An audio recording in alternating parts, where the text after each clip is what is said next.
Hello, beautiful souls. Welcome to my channel, Miss Reem Healings. My name is Reem. Happy summer solstice and happy solar eclipse. I hope you guys got through that energy. The solar eclipse started at about 1 a.m. my time, and I tried to sleep through that energy like at about 1 o'clock, 1:30. I watched a little bit of it on YouTube. Some people streamed it, but I couldn't sleep through that energy, so I tried, but I did a lot of crying. As you can see, this is my 5 a.m. face. 5 a.m. puffy eye face from crying as well. So just releasing, purging, healing, all sorts of different things. And then at about 3:30, 4 o'clock in the morning, my guides started to channel messages to me. They started to show me doing this video.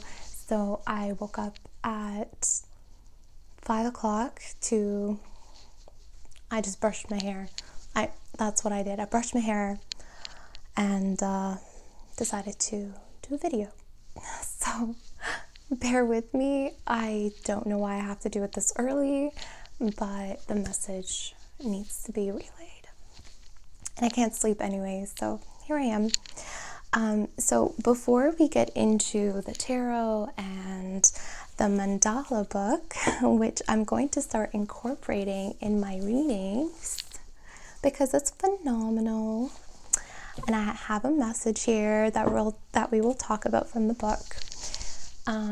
But before we get into that, there's a few messages. Okay, there's a few points, so just bear with me here. There's a mass awakening happening all over the world with different soul groups, and it's massive because it's all of them, or majority of them, that is required to remember or awaken in this specific moment during this time in the age of Aquarius. So it's masses of soul groups awakening at the same time, so it feels really, really heavy, and they're awakening to the unraveling of the system. We are witnessing the unraveling of the matrix right now, and I'm not going to get too into that right now because I feel like that's a video in itself, but that's a message that needs to be relayed, just to bring into some of yours awareness, because some of you's awareness, I don't know if I said that correctly.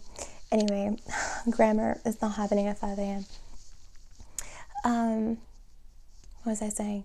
Yes, so majority of you and I, who have been awakened for quite some time, we need to help guide those that have just awakened. So you might notice your friends, your families have elevated their vibration, or maybe they're talking about things that they've never talked about. Maybe they're seeing number synchronicities. Maybe they're questioning. Okay, so I think right now we need to really put our focus into others, helping others and helping guiding others. You may resonate with that, you may not.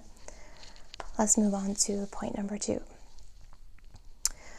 The second point is the ego. I asked a lot of questions when this message came through, and my guides told me, don't be so harsh on your ego. You needed your ego. You still need your ego. Your ego got you to this point.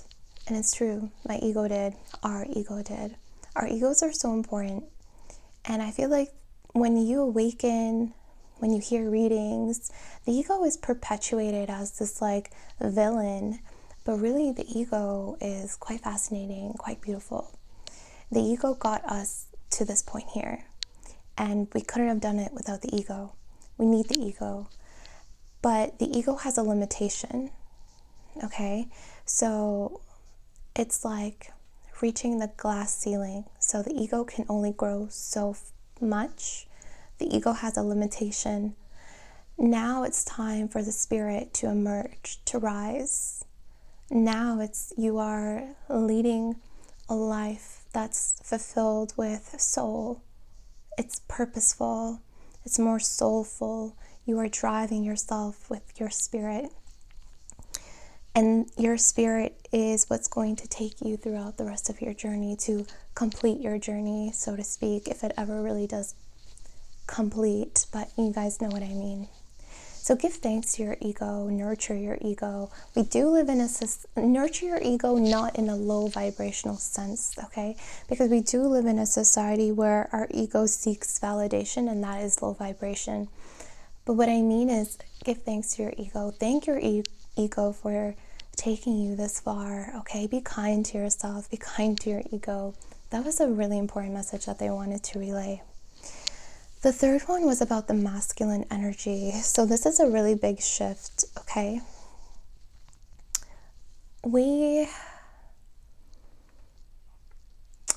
I feel like, I don't know if it's society, but the masculine energy, even feminine energy, like in our society, we always get told what the feminine energy needs to look like, how it needs to be in society. I'm not talking about genders, I'm just talking about the actual energy of femininity.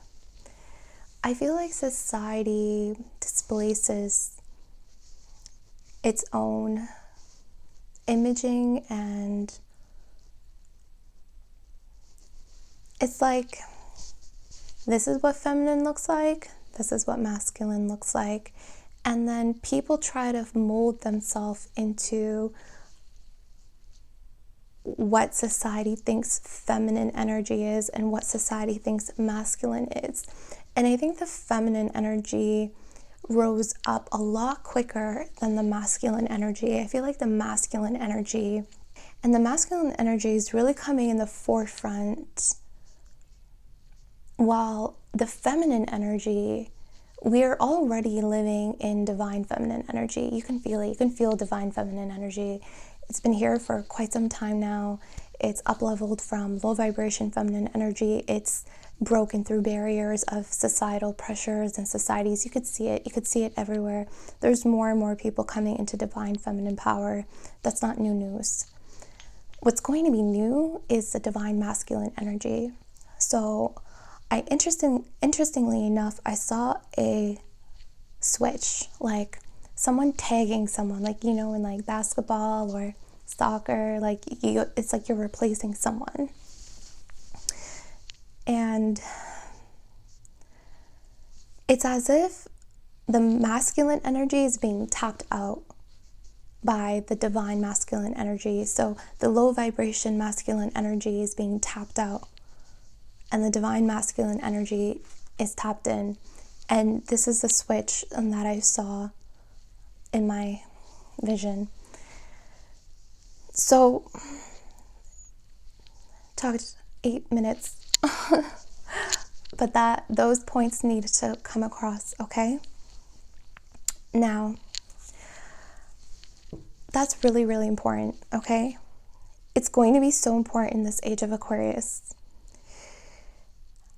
Now that the divine masculine energy is coming in and the divine feminine energy here, I feel like the sense of balance happening or will happen, okay? It's not going to happen overnight. Like, you guys know, change doesn't happen overnight, but this is the energy that is like, it's almost like streaming live. Does that make sense? Okay, I don't want to get too into that. But now there's a sense of balance, okay, between divine feminine and masculine energy. I received this book from a dear friend of mine. It's called the Mandala Source Books. If you guys don't know what mandalas are, they're just pictures. They're pictures. Some of them are traditional. Some of them are really biblical. Some of them are Japanese and from Tao traditions. Like Buddhist monks use them for meditation. Some of them are Japanese art. Some of them even look like some of the tarot, like the Ace of Chalices is in here, and so on and so forth. So I'm actually going to incorporate these mandalas into my readings. I don't know how yet, but I'll figure that out. When I picked up this book, I went to page 334, like immediately, just like it opened to this page. And the category or the chapter is the fertile earth. And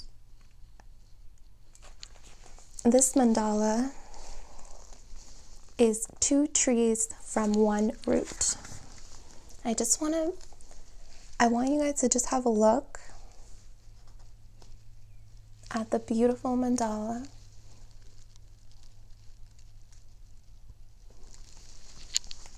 And then I'm going to read it to you. And then we're going to get into it.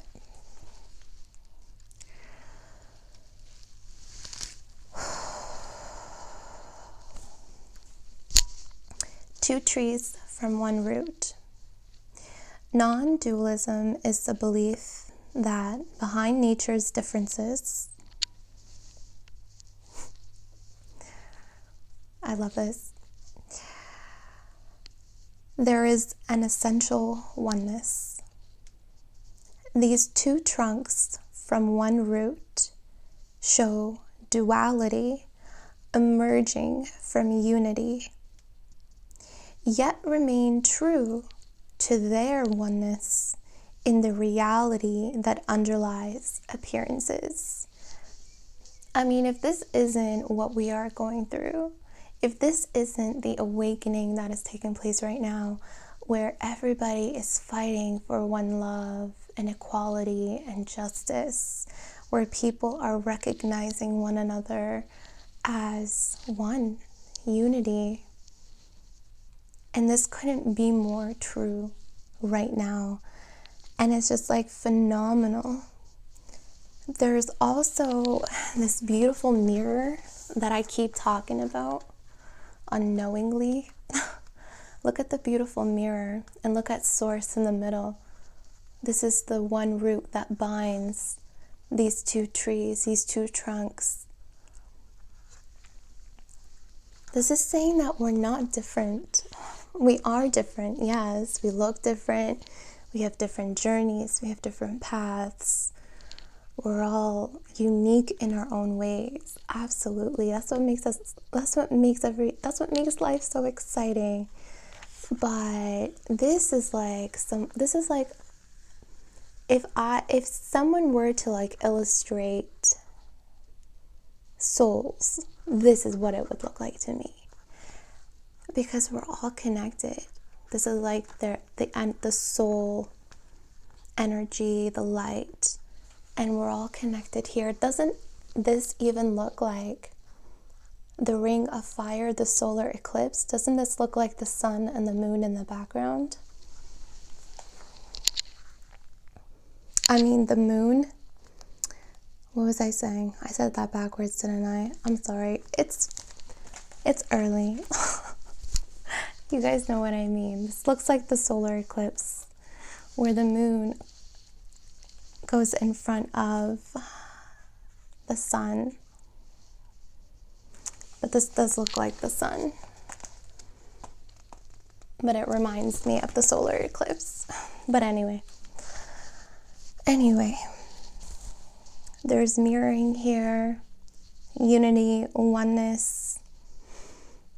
The 2 trees inhabit a spiritual space rather than a physical space. This is true. Just like us, the human bodies on earth, we inhabit a spiritual space rather than a physical space. I feel like when we awaken, we realize that more and more, that we are living in spiritual space. Although we are on Mother Earth, yes, we are on Mother Earth, we do have a beautiful physical space to see and to nurture and to heal from.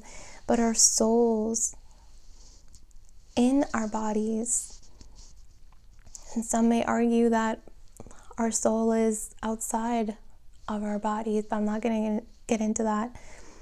Nonetheless, we inhabit a spiritual space.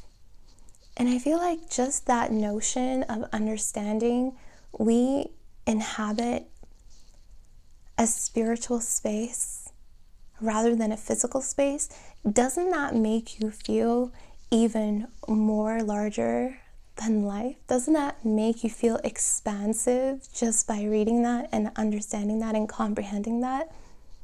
Like already you feel like you are expanding because you're not limiting yourself to a physical space. You are understanding that you inhabit a spiritual space, and the spiritual space is infinite. The second point here says, the 4 trees in the corner. So the 4 trees in the corner.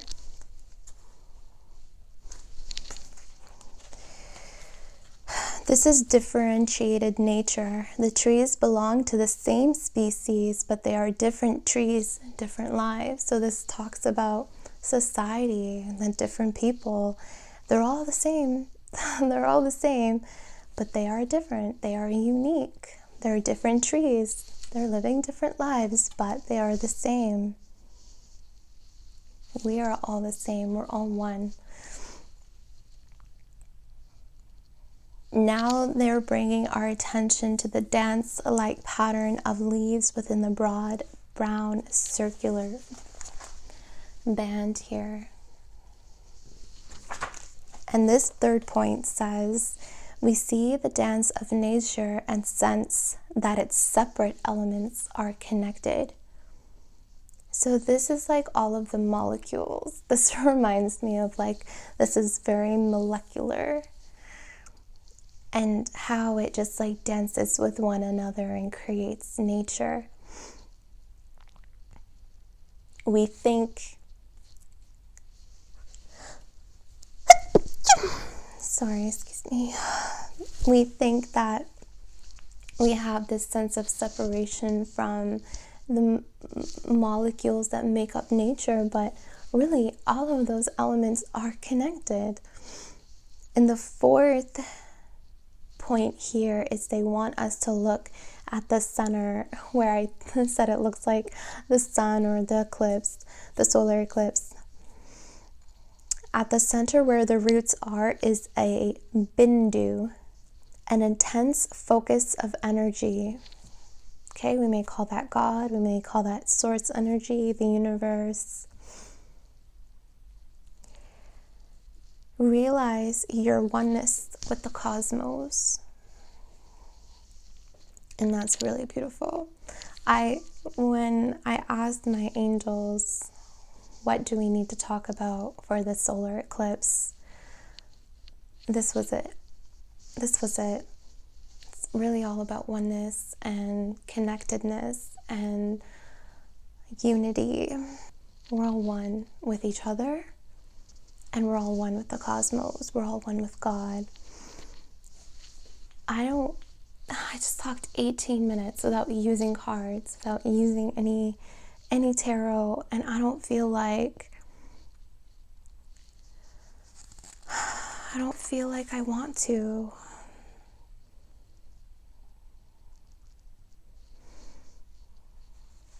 Let me see if there's anything. So, reading a little bit forward, actually I didn't even see this page.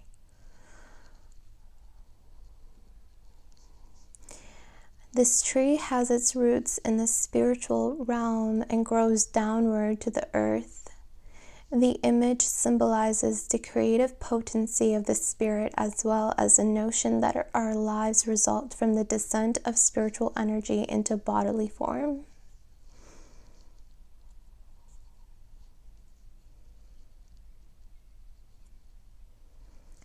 This tree is used in meditation as a series of steps by which we ascend back toward the root, that is toward divinity, to acquire a direct experience of God.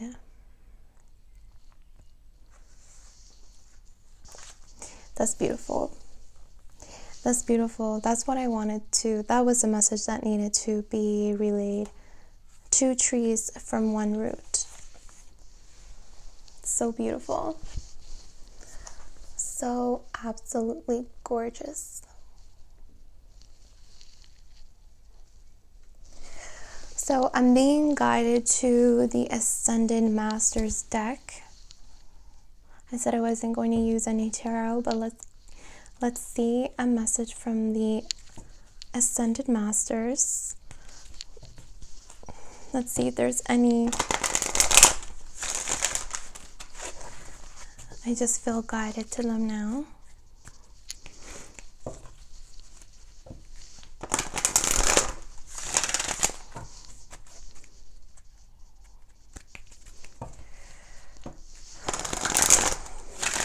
All right. Thank you. What messages do you have for the collective during this time? What messages do you have for the collective during this time? You have hope, love, and acceptance. Love is yours. Recognize your divine worth. Choose loving thoughts. That is beautiful energy. Thank you. Let's get 2 more. We'll get 3.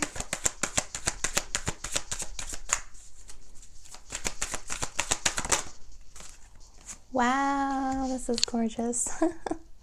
Talk about mirrors. The Miriam sacred vision. Choose to forgive in order to heal. See the light in all. Remember that love has no boundaries. Look at the mirror. The Miriam. Look at the mirroring imagery here. Where are you taking me at 5 o'clock in the morning? Look at that. That's beautiful.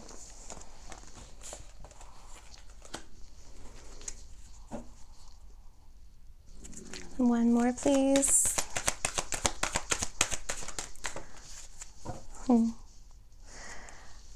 The Shekinah, sacred self. Unleash your spirit, express your gifts, dance to the sacred rhythm of life. And look at the white dove in the middle. This is the Holy Spirit.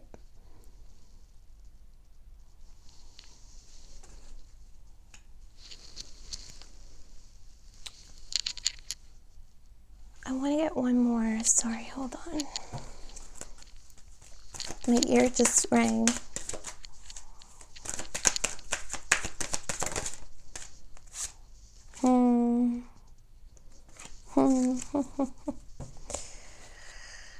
Melchizedek. Higher learning. You have learned from experience. More inner study is now required to further progress. This is this energy that I was talking about. How in order to further progress, in order to continue to move into our journeys, that's how we need to bring our spirit into the forefront, our soul. More inner study, so more inner soul work. Okay, more growth of our soul. Say thanks to your ego. Beautiful. Thank you. Let me see if I'm guided anywhere else. I don't think I am. I feel like this message was really clear and direct about unity and oneness. I don't want to construe this message. I want to keep it there. I want you guys to take it however that resonates to you and your current experiences. I want you to take this message and apply it in whatever area of your life, whatever area in your spiritual growth. Use it, apply it. Maybe enlighten me if you see something different, if you see something else. We're all here to learn from one another, and we're all here to love one another. This is a healing channel. I don't just read your tarot. I don't just read your energy. This is healing. This is to grow together, to help one another. So I'm probably going to go back to sleep. I'm happy I got this message out. I feel like my angels are like, okay, thank you. So thank you guys for bearing with me. I hope you enjoyed this read, and I'm going to start your July readings. What is it today? The 21st? I'm going to start them soon. I'm going to start recording them soon so that I can upload them all at the same time for you guys. So happy summer solstice, happy solar eclipse, happy Mercury retrograde. And there's so much negative connotation about Mercury retrograde. But you know what?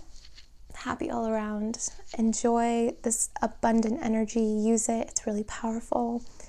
And thank you so much. God bless.